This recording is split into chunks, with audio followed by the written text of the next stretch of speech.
Bezalel Smotrich there. Well, the military wing of Hamas just issued a statement saying it has distributed the remaining hostages throughout Gaza City neighborhoods. It says the IDF's ground incursion means Israel will not get any of them back, dead or alive. Our Jeremy Diamond has more for you from Tel Aviv.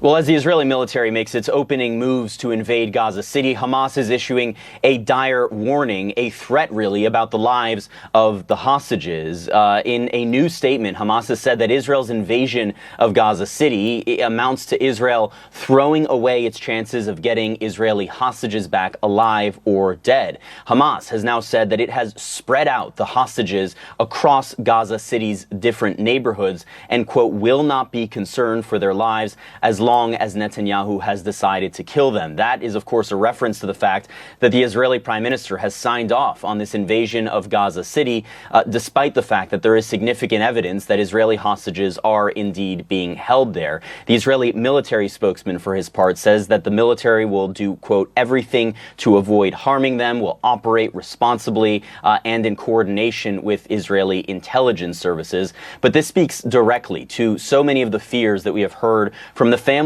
of those hostages who have been crying out in Israel almost on a daily basis now, in particular in protests in front of the Israeli prime minister's residence, expressing their fears that their loved ones will be killed amid this Israeli military offensive in Gaza City, with some of them even accusing the prime minister of essentially signing these hostages' death certificates and calling for this offensive to be halted and a ceasefire to be reached instead with Hamas. Now, as all of this is happening, we're also monitoring a situation that took place at the Allenby crossing between Jordan and the West Bank, controlled by Israel. According to reports, a driver of a humanitarian aid truck that was headed from Jordan to the Gaza Strip opened fire at that crossing, killing 2 individuals. It's not clear if those individuals were soldiers or civilian employees of that crossing. The Israeli military calling this shooting a terrorist attack,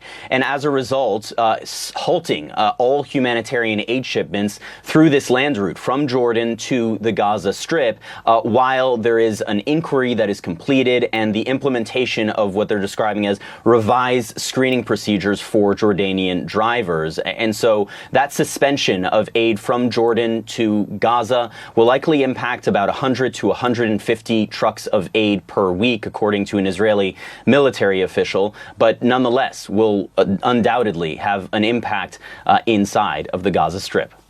Jeremy Diamond, CNN, Tel Aviv.